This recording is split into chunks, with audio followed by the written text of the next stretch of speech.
नमस्कार बच्चों, आज हम सब पढ़ें कक्षा 8 की हिंदी व्याकरण का चैप्टर 6 यानी पार्ट 6 संज्ञा। संज्ञा यानी नाउन। तो नाउन किसे कहते हैं, संज्ञा किसे कहते हैं? आपने पिछली कक्षा में पढ़ा है कि किसी व्यक्ति, वस्तु, स्थान या प्राणी आदि के नाम को संज्ञा कहते हैं। जैसे यहाँ कुछ वाक्य दिए गए हैं, उसके माध्यम से समझते हैं। पहला वाक्य है महेश कल मुंबई जाएगा। दूसरा है इस भवन की ऊंचाई कितनी है। उपर्युक्त वाक्यों में महेश किसी व्यक्ति का नाम है, मुंबई किसी स्थान का तथा भवन किसी वस्तु का और ऊंचाई से ऊंचा होने का भाव प्रकट होता है। ये सभी शब्द संज्ञा शब्द हैं। ये सारे शब्द, महेश संज्ञा शब्द है, यह व्यक्तिवाचक संज्ञा है। मुंबई भी व्यक्तिवाचक संज्ञा है। भवन जो है यह जातिवाचक संज्ञा है। ऊंचाई भाववाचक संज्ञा है। यानी ये जो सारे शब्द हैं ये संज्ञा शब्द हैं। ठीक है। यहाँ संज्ञा की परिभाषा भी दी गई है कि किसी व्यक्ति, वस्तु, स्थान या भाव आदि के नाम को संज्ञा कहते हैं, जो आपने ऊपर पढ़ा। वाक्य में संज्ञा की पहचान दो प्रकार से की जा सकती है। यानी किसी भी वाक्य में आप संज्ञा को दो प्रकार से पहचान सकते हैं।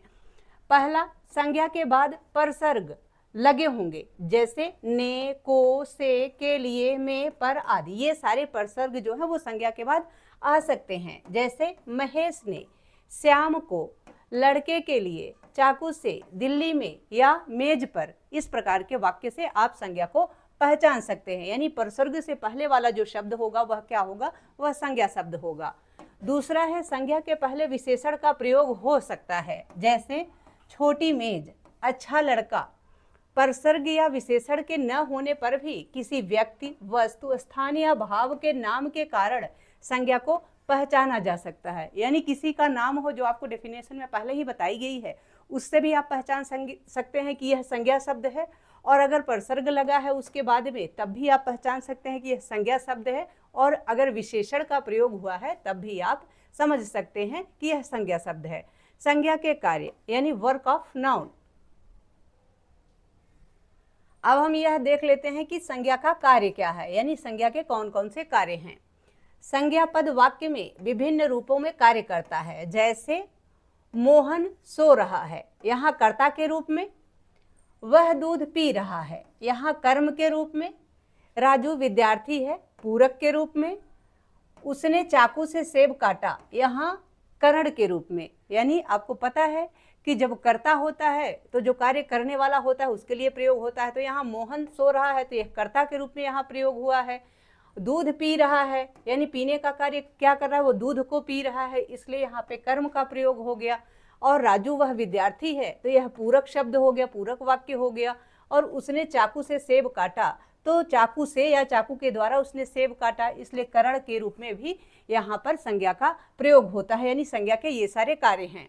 आगे है संज्ञा के भेद। भेद का अर्थ होता है प्रकार, यानी संज्ञा के प्रकार या संज्ञा के भेद। तो संज्ञा के तीन भेद होते हैं।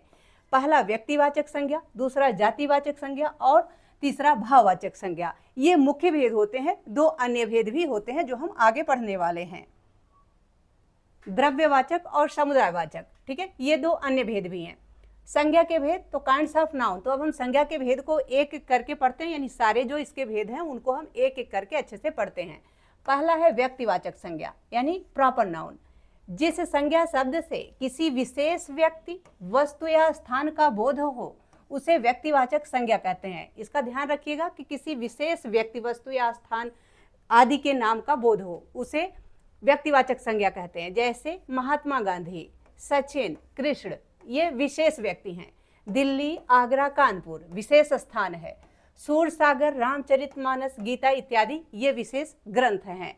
ठीक है, तो इससे आपको पता चलेगा कि ये व्यक्तिवाचक संज्ञा है। यानी व्यक्ति विशेष का नाम होगा, वस्तु विशेष का नाम होगा, स्थान विशेष का नाम होगा, इस प्रकार से। ठीक है। दूसरा जो है संज्ञा का भेद वह है जातिवाचक संज्ञा यानी कॉमन नाउन। कॉमन नाउन किसे कहते हैं यह जान लेते हैं। तो जिन संज्ञा शब्दों से किसी व्यक्ति, प्राणी, वस्तु, स्थान आदि की पूरी जाति का बोध हो, यानी पूरी जाति का जो उसकी कम्युनिटी होती है उन सब का बोध जिससे हो, उन्हें जातिवाचक संज्ञा कहते हैं। जैसे लड़का, तो यहाँ पूरे लड़का जाति का बोध हो रहा है। मनुष्य यानी पूरे मनुष्य प्रजाति का यहाँ पे बोध हो रहा है। गांव, पूरे गांव का बोध हो रहा है, देश में जितने गांव हैं सबका पता चल रहा है। शहर, सारे शहर का पता चल रहा है। पुस्तक यानी सारी पुस्तकों का यहाँ पता चल रहा है, आपको ज्ञान हो रहा है। पशु यानी सारे पशु उसमें आ जाते हैं। भवन यानी सारे स्थान जो भवन होते, वस्तु होते, वो इसमें आ जा रहे हैं। तो जो जातिवाचक संज्ञा होता है वो पूरी जाति का यानी पूरी मानव जाति का, पूरे गांव का, पूरे मनुष्य जाति का, पूरे पशु जाति का, सबका बोध कराता है, इसीलिए इसको जातिवाचक संज्ञा कहते हैं।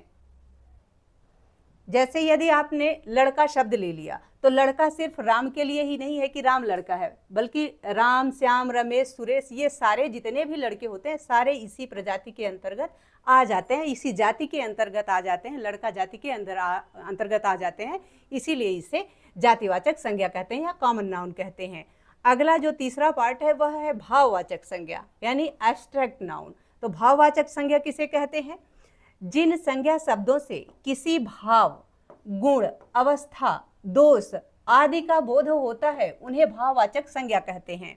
जैसे सत्य, न्याय, प्रेम, दया, क्रोध, ऊंचाई, अच्छाई, सुंदरता, बुढ़ापा, बुराई इत्यादि, ये सारी जो चीजें होती हैं, गुण और दोष दोनों का पता आपको ज्ञात होना चाहिए कि गुण और दोष दोनों का पता इससे चलता है। भाववाचक संज्ञा में सब होता है, सत्य भी रहेगा, असत्य भी रहेगा, न्याय भी, अन्याय भी, प्रेम भी और घृणा भी, दया भी, क्रोध भी, ऊंचाई, अच्छाई, सुंदरता, बुढ़ापा इत्यादि, ये सारी चीजें भाववाचक संज्ञा के अंतर्गत आती हैं।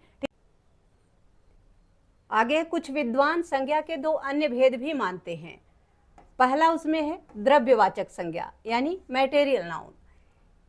किसी पदार्थ यानी सामग्री या द्रव्य का बोध कराने वाले शब्दों को द्रव्यवाचक संज्ञा कहते हैं। जैसे सोना, चांदी, लकड़ी, तेल, अन्न, दूध इत्यादि, ये सारे जो शब्द होते हैं यानी जिसमें मटेरियल का बोध हो, जिसमें किसी पदार्थ का बोध हो, द्रव्य का बोध हो यानी दूध का बोध हो, तेल का बोध हो, पानी का बोध हो, अन्न यानी गेहूं, चावल, चीनी इत्यादि का बोध हो, ये सारे शब्द क्या होते हैं? द्रव्यवाचक संज्ञा के अंतर्गत आते हैं। इसमें ख है, दूसरा जो पार्ट है वह है समुदायवाचक संज्ञा। इसको भी नाउन का ही भेद मानते हैं, लेकिन मुख्यतः नाउन के तीन भेद ही होते हैं, व्यक्तिवाचक, जातिवाचक और भाववाचक। ये दो अन्य हैं, यानी लोग और भी दो नाउन के भेद को मानते हैं। ये भी पूरी तरह से प्रयोग में आता है, यानी यदि आपसे नाउन का भेद पूछा जाए तो आप 5 प्रकार भी बता सकते हैं, सिर्फ 3 ही नहीं 5 प्रकार भी बता सकते हैं।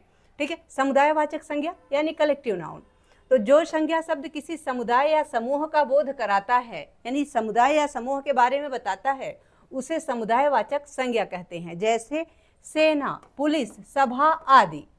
तो जो सेना शब्द है यह पूरी सेना का बोध कराता है, यानी चाहे वह जल सेना, वायु सेना हो, थल सेना हो, जल सेना हो, कोई भी सेना हो, सबका बोध कराता है। पुलिस, यह शब्द भी पूरी पुलिस प्रजाति का बोध कराती है। सभा जो शब्द है यह सारी सभा का बोध कराती है। ऐसे भीड़ जैसा शब्द है, भीड़ भी पूरी भीड़ का, उसमें जितने लोग आए हो सबका एक साथ बोध कराता है। तो ऐसे जो शब्द होते हैं उन्हें समुदायवाचक संज्ञा कहते हैं। और आपको इसमें बताया गया है कि वैसे ये दोनों भेद जातिवाचक संज्ञा के अंतर्गत आते हैं, यानी जातिवाचक संज्ञा में आप सेना, पुलिस, लकड़ी, तेल इनका भी जिक्र आप कर सकते हैं, तो उसके अंतर्गत भी आते हैं। लेकिन कुछ विद्वान जो है वो इन दोनों भेदों को पूरी तरह से मान्यता देते हैं, जो कि हिंदी में प्रयोग भी किया जाने लगा है अंग्रेजी की वजह से। चूंकि अंग्रेजी में आता था, इसी वजह से मटेरियल नाउन, कलेक्टिव नाउन, इसीलिए लोगों ने इसको हिंदी में भी प्रयोग करना शुरू कर दिया है। ठीक है। तो आप 5 भेद भी बता सकते हैं संज्ञा के, और 3 मुख्य भेद हैं, ये आप पहले से जानिए। आगे है व्यक्तिवाचक संज्ञा का जातिवाचक संज्ञा के रूप में प्रयोग, यानी व्यक्तिवाचक संज्ञा का कैसे जातिवाचक संज्ञा में प्रयोग होता है।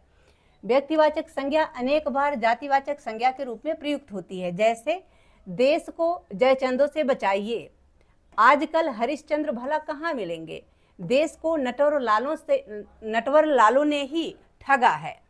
वैसे जयचंद, हरिश्चंद्र, नटवर लाल, ये जो शब्द हैं ये व्यक्तिवाचक संज्ञा हैं, किंतु यहाँ उनका प्रयोग जातिवाचक संज्ञा के रूप में हुआ है, यानी जयचंदो कह दिया गया। तो पूरे जो ऐसे व्यक्ति होते हैं, बहुत जयचंद बनते हैं अपने आप को, उनके लिए इनका प्रयोग कर दिया गया। यहाँ हरिश्चंद्र के रूप में पूरे जितने लोग सत्यवादी होते हैं उनके बारे में बोल दिया गया, इसलिए यहाँ ये जातिवाचक संज्ञा का भी कार्य करने लगे हैं। ठीक है। जबकि सिर्फ जयचंद, हरिश्चंद्र और नटवरलाल कहने पे ये व्यक्तिवाचक संज्ञा हैं। भाववाचक संज्ञाओं की रचना। तो आगे आपको बताया गया है कि भाववाचक संज्ञाओं की रचना कैसे हुई है, यानी फॉर्मेशन ऑफ एब्स्ट्रैक्ट नाउन। कुछ शब्द मूल रूप से भाववाचक संज्ञा होते हैं, कुछ तो मूल रूप से ही भाववाचक संज्ञा के शब्द होते हैं, जैसे मृत्यु, जीवन आदि।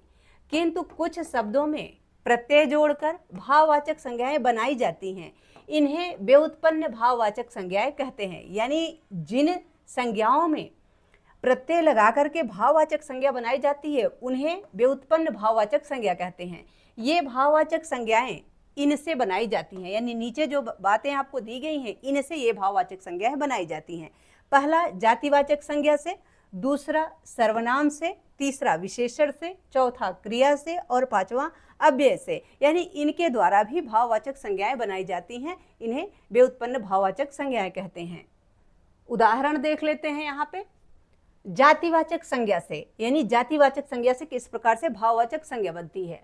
जैसे जातिवाचक संज्ञा है शत्रु, और इसमें देखिए ता प्रत्यय लगा करके भाववाचक संज्ञा बनाया गया, शत्रुता हो गया। मित्र से मित्रता बन गया, मानव से मानवता बन गया, बूढ़ा से बुढ़ापा बन गया, व्यक्त से भक्ति बन गया, बालक से बालकपन बन गया, सेवक से सेवा बन गया, देव से देवत्व बन गया, पुरुष से पुरुषत्व बन गया, पंडित से पांडित्य या पंडिताई बन गया, सज्जन से सज्जनता बन गई, पशु से पशुत्व या पशुता बन गया, ठग से ठगी शब्द बन गया। ये भाववाचक संज्ञा के उदाहरण हैं। स्त्री से स्त्रीत्व शब्द बन गया जो कि भाववाचक संज्ञा बन गया है। आगे सर्वनाम से बने हुए भाववाचक संज्ञा का उदाहरण आपको दिया गया है, जैसे अहम, मम, निज, ये सर्वनाम शब्द हैं। आप, सर्व, अपना, ये भी सर्वनाम शब्द हैं। इनसे अहम से अहंकार बन गया, भाववाचक संज्ञा हो गया। मम से ममत्व या ममता बन गया जो कि भाववाचक संज्ञा है। निज से निजत्व या निजता बन गया जो कि भाववाचक संज्ञा है। इसी प्रकार आप से आपा, सर्व से सर्वस्व या सर्वत्र, इस प्रकार से अपना से अपनापन या अपनत्व, इस प्रकार से शब्द बन जाते हैं जो कि भाववाचक संज्ञा का काम करते हैं, भाववाचक संज्ञा कहलाते हैं। आगे विशेषण से बने हुए भाववाचक संज्ञा का उदाहरण आपको दिया गया है, जैसे मीठा, मधुर, कायर, अच्छा, काला, लाल, कमजोर, दुष्ट, गरीब, चौड़ा, आलसी, सुंदर इत्यादि ये विशेषण शब्द हैं। इनसे मीठा से मिठास बन गया, भाववाचक संज्ञा हो गया। मधुर से माधुर्य, कायर से कायरता, अच्छा से अच्छाई, काला से कालीमा, लाल से लालिमा, कमजोर से कमजोरी, दुष्ट से दुष्टता, गरीब से गरीबी, चौड़ा से चौड़ाई, आलसी से आलस्य, सुंदर से सौंदर्य या सुंदरता। इस प्रकार से भाववाचक संज्ञा विशेषण से बनते हैं। आगे है क्रियाओं से बनने वाले भाववाचक शब्द। ठीक है, यानी भाववाचक संज्ञा कैसे क्रियाओं से बनना है। तो ये जो शब्द है कसना, खोजना, काटना, लिखना, पढ़ना, जीतना, चुनना, बहना, चमकना, हंसना, बचाना, दौड़ना, भूलना, हारना, गिरना, लगाना, ये सारे शब्द क्या हैं, ये सारे क्रिया शब्द हैं। और इनसे भाववाचक संज्ञा कैसे बन गया है, जैसे कसना से कसावट, खोजना से खोज, काटना से कटाई, लिखना से लिखाई, पढ़ना से पढ़ाई, जीतना से जीत, चुनना से चुनाव, बहना से बहाव, चमकना से चमक, हंसना से हंसी, बचाना से बचत, दौड़ना से दौड़, भूलना से भूल, हारना से हार, गिरना से गिरावट, लगना से लगाना से लगाव। इस प्रकार से क्रिया से भाववाचक शब्द बन गए हैं। आगे है अव्यय शब्दों से बनने वाले भाववाचक शब्द, जैसे मना, समीप, दूर, निकट, भीतर, बाहर, नजदीक, ऊपर, ये अव्यय शब्द हैं। और इनसे बनने वाले भाववाचक शब्द हैं मना से मनाही, समीप से समीपता, दूर से दूरी, निकट से निकटता, भीतर से भीतरी, बाहर से बाहरी, नजदीक से नजदीकी, ऊपर से ऊपरी। इस प्रकार से अव्यय शब्दों से भाववाचक संज्ञा बनते हैं। आगे है आपने पढ़ा, यानी अब तक आपने पाठ में क्या पढ़ा। तो अब तक आपने पाठ में पढ़ा कि किसी व्यक्ति, वस्तु, स्थान या भाव के नाम को संज्ञा कहते हैं। आपने पढ़ा संज्ञा के मुख्य भेद हैं व्यक्तिवाचक संज्ञा, जातिवाचक संज्ञा और भाववाचक संज्ञा। साथ में दो और भी हैं जो द्रव्यवाचक और समुदायवाचक कहलाते हैं।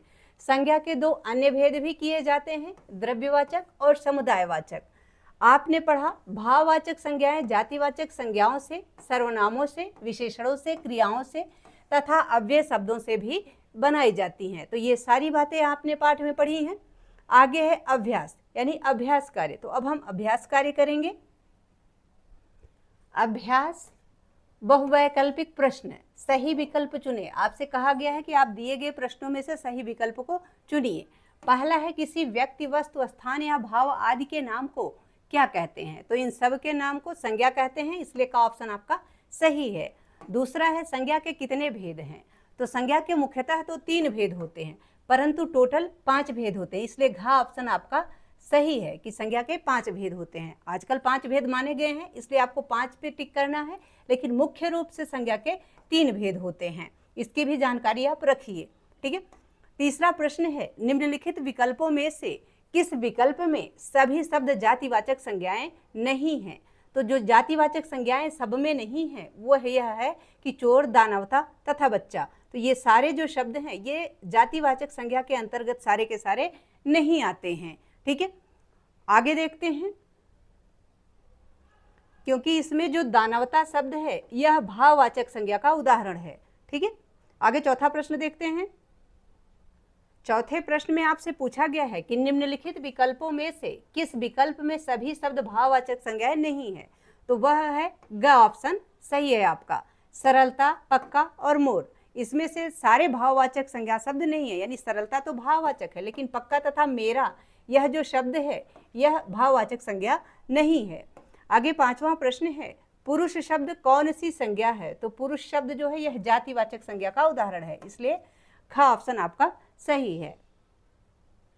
आगे है छठा प्रश्न, बुढ़ापा कौन सी संज्ञा है? तो बुढ़ापा जो शब्द है यह भाववाचक संज्ञा का उदाहरण है, इसलिए ग ऑप्शन आपका सही है। सातवां प्रश्न है वाराणसी प्रसिद्ध नगर है, रेखांकित शब्द का संज्ञा भेद क्या है?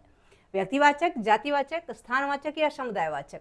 तो वाराणसी को जब आप स्थान की दृष्टि से देखेंगे तो स्थानवाचक संज्ञा होगा, लेकिन यहाँ पे संज्ञा भेद के रूप में पूछा है, इसलिए व्यक्तिवाचक संज्ञा के रूप में इसे माना जाएगा। तो का ऑप्शन आपका सही है, यानी स्थानवाचक संज्ञा है, स्थानवाचक संज्ञा भी है वाराणसी, क्योंकि एक प्रमुख स्थान है, लेकिन वाराणसी प्रमुख स्थान है, विशेष स्थान का नाम है, इसलिए यह यहाँ पे व्यक्तिवाचक संज्ञा के रूप में है। और आपसे संज्ञा के भेद में ही पूछा भी गया है, पाठ में स्थानवाचक संज्ञा का जिक्र नहीं किया गया है, ठीक है।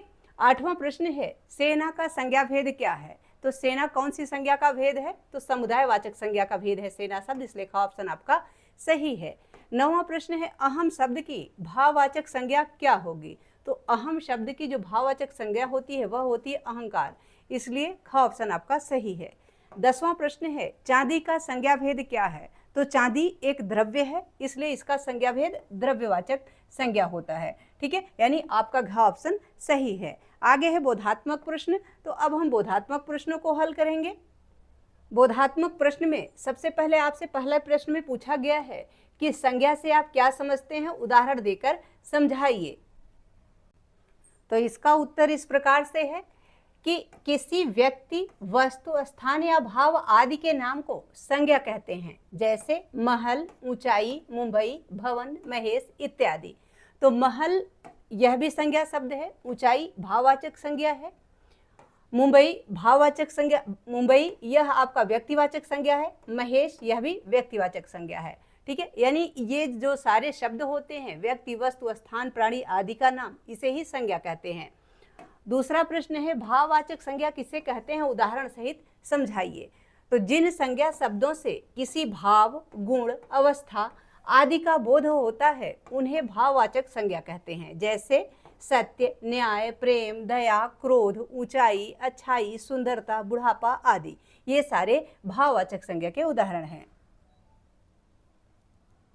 तीसरा प्रश्न है व्यक्तिवाचक और जातिवाचक संज्ञा में क्या अंतर है? तो व्यक्तिवाचक एवं जातिवाचक संज्ञा में अंतर, व्यक्तिवाचक संज्ञा में किसी विशेष व्यक्ति, वस्तु या स्थान का बोध होता है, जैसे महात्मा गांधी, दिल्ली, सूरसागर इत्यादि। तो इसमें महात्मा गांधी एक विशेष व्यक्ति हैं, दिल्ली एक विशेष स्थान है और सूरसागर एक विशेष पुस्तक है। जबकि जातिवाचक संज्ञा में किसी व्यक्ति, प्राणी, वस्तु, स्थान आदि की पूरी जाति का बोध होता है, जैसे लड़का, मनुष्य, गांव, शहर इत्यादि। तो इसमें पूरे लड़का जाति का बोध हो रहा है, इसमें पूरे मनुष्य जाति का बोध हो रहा है, इसमें पूरे गांव का, देश में जितने गांव हैं उन सब का बोध हो रहा है, इसमें जितने शहर हैं देश में उन सब का बोध हो रहा है। तो इसमें पूरी जाति का, पूरी प्रजाति का बोध होता है, इसलिए इसे व्यक्तिवाचक संज्ञा कहते हैं। और जो इसलिए इसे जातिवाचक संज्ञा कहते हैं। जबकि जो व्यक्तिवाचक संज्ञा होता है उसमें क्या होता है कि किसी विशेष व्यक्ति, स्थान और वस्तु के नाम का जिक्र होता है। ठीक है, आगे चौथा प्रश्न देखते हैं। प्रश्न है जो आपका चौथा प्रश्न है वह है समुदायवाचक संज्ञा से आप क्या समझते हैं, उदाहरण सहित समझाएं। तो जो संज्ञा शब्द किसी समुदाय या समूह का बोध कराता है उसे समुदायवाचक संज्ञा कहते हैं, जैसे सेना, पुलिस, सभा, भीड़ आदि। तो ये जो शब्द होते हैं ये पूरी सभा का, यानी ये पूरी सेना जाति का बोध कराता है, ये पूरी पुलिस प्रजाति का बोध कराता है, सभा शब्द पूरी सभा का बोध कराता है, भीड़ शब्द पूरी भीड़ का बोध कराती है। इसलिए ये सारे जो शब्द होते हैं ये समुदायवाचक संज्ञा का शब्द होते हैं, समुदायवाचक संज्ञा के भेद होते हैं। और पांचवें प्रश्न में आपसे कहा गया है कि संज्ञा के 3 प्रमुख भेदों के नाम लिखिए तथा प्रत्येक के 2-2 उदाहरण दीजिए। तो पहला है व्यक्तिवाचक संज्ञा, जिसका उदाहरण है श्री कृष्ण और दिल्ली, यानी एक विशेष व्यक्ति, विशेष स्थान। दूसरा है जातिवाचक संज्ञा, जैसे सभा और मनुष्य। ठीक है, यानी सभा पूरी सभा का बोध होता है, इसमें मनुष्य पूरी मनुष्य जाति का बोध होता है। तीसरा है भाववाचक संज्ञा, जैसे सत्य, प्रेम, क्रोध, घृणा इत्यादि। और छठे प्रश्न में आपसे कहा गया है कि रिक्त स्थानों की पूर्ति कोष्ठक में दिए गए शब्दों के भाववाचक संज्ञा रूप से कीजिए। जैसे क्या है, मैं उसके पागल, यहाँ जो शब्द दिया गया है इसका भाववाचक शब्द क्या होगा, पागलपन। तो मैं उसके पागलपन को देखकर डर गया। ख है यहाँ तुम्हारी, तो चतुर शब्द दिया गया है, इसका भाववाचक होता है चतुराई। तो यहाँ तुम्हारी चतुराई नहीं चल पाएगी। ग है आम में बहुत, तो मीठा यहाँ शब्द दिया गया है तो हो गया मिठास, तो आम में बहुत मिठास है। घ है वह अपनी, गरीब शब्द दिया गया है और भाववाचक हो जाएगा इसका गरीबी, तो वह अपनी गरीबी के कारण दुखी है। आगे ङ है, यहाँ आलसी शब्द दिया गया है, इसका भाववाचक होता है आलस्य। तो आलस्य व्यक्ति का सबसे बड़ा दुश्मन है। ठीक है, 7वां प्रश्न है नीचे कुछ संज्ञाएं दी जा रही हैं, उन्हें उचित शीर्षक के नीचे लिखिए। यानी आपको यहाँ व्यक्तिवाचक संज्ञा, जातिवाचक संज्ञा और भाववाचक संज्ञा के कुछ शब्द दिए गए हैं जिनको अलग अलग करके लिखना है। यानी व्यक्तिवाचक संज्ञा को अलग करके, जातिवाचक को अलग और भाववाचक संज्ञा को अलग करके लिखना है। तो इनमें कोलकाता शब्द, कोलकाता, राकेश, गीता और ताजमहल, ये जो शब्द हैं ये क्या हैं, ये आपके व्यक्तिवाचक संज्ञा हैं। ठीक है, आगे है जातिवाचक संज्ञा। तो सेब शब्द जो है, सेब, शहर, चाक और साइकिल तथा घर, ये शब्द जातिवाचक संज्ञा के शब्द हैं। और भाववाचक संज्ञा में लालिमा, बुढ़ापा और ईमानदारी, ये शब्द हैं। ठीक है, आगे देखते हैं 8वां प्रश्न।